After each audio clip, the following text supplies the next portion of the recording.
Howdy friends, it's time for another episode of Feeding the Beast. Got some more Masters of the Universe Origins figures here to receive. This is my first order from a company, I believe it says it's in the Netherlands is where this came from. So there's a story more behind this. The figures, you guys all know about the figures once you see them. You've seen them before probably in one of my other unboxings, or receivings let's say.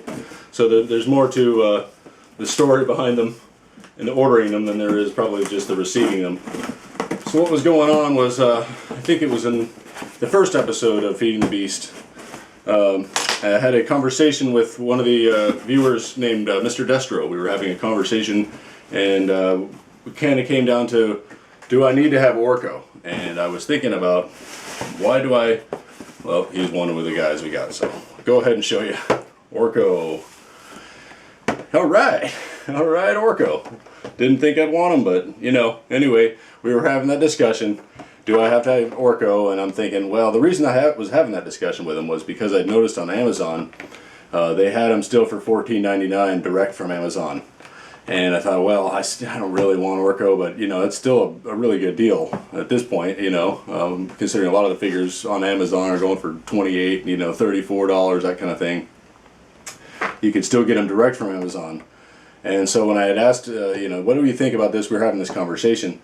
Eventually it comes to my mind, yeah, let me go ahead and go get Orko. So I go to Amazon, and now it's no longer available at that price, right? It just, it says, it was in my cart, right? But I hadn't ordered it, and it's like says something like it's not, you know, no longer available. Check out one of our other suppliers or something. You know, now it's $28 for Orko. And I'm like, oh man, I missed my chance. So now that's, you know, that's implanted in my brain. That's the seed.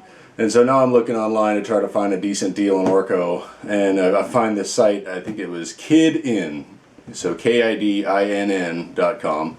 And they have a whole bunch of other related things. Anyway, that's where I found Orko. I think he was priced for something like $17.99. The catch is that the shipping was like $10.99 for the cheapest shipping, right? You could have 2-day shipping. It was like $80 or something.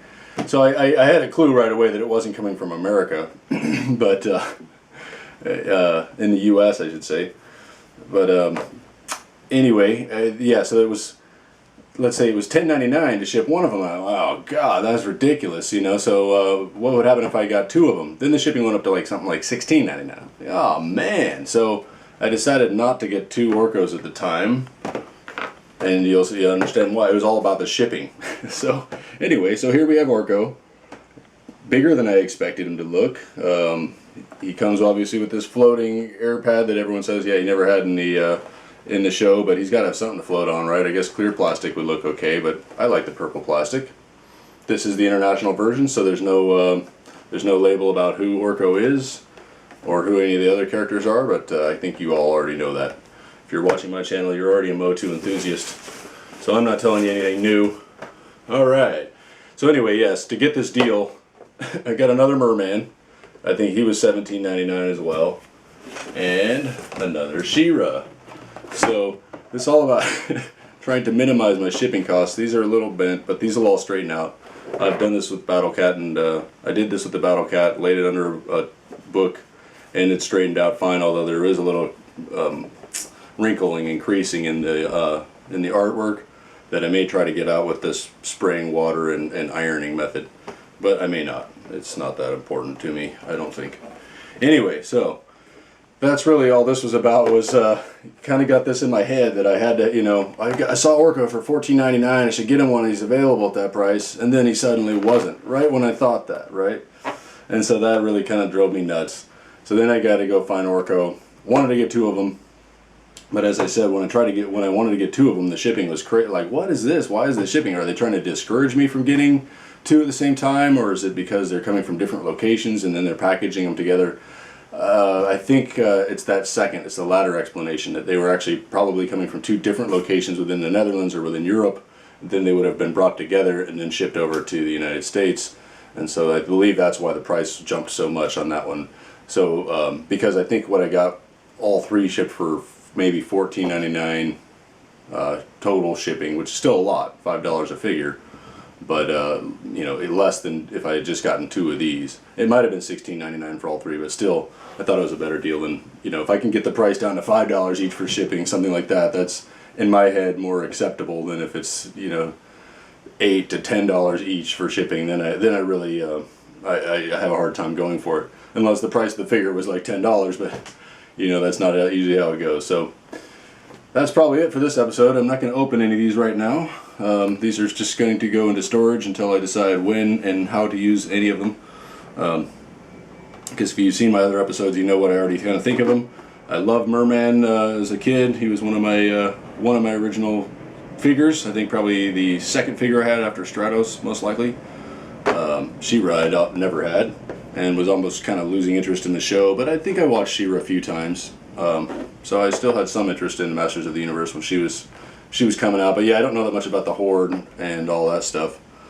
So yeah, She-Ra I just like because I think I may modify her and even leave her original now, because I'm going to have several of her, I think.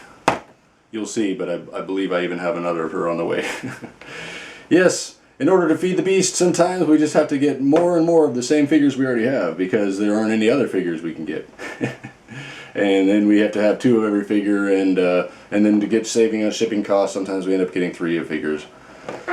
So yeah, feeding the beast of addiction. You guys know what we're doing here.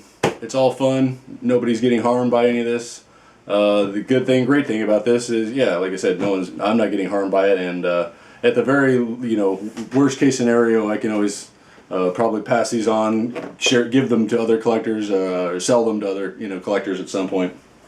So it's not like I'm just throwing my money in the trash. I hope. Like as if I was you had a different kind of addiction, right?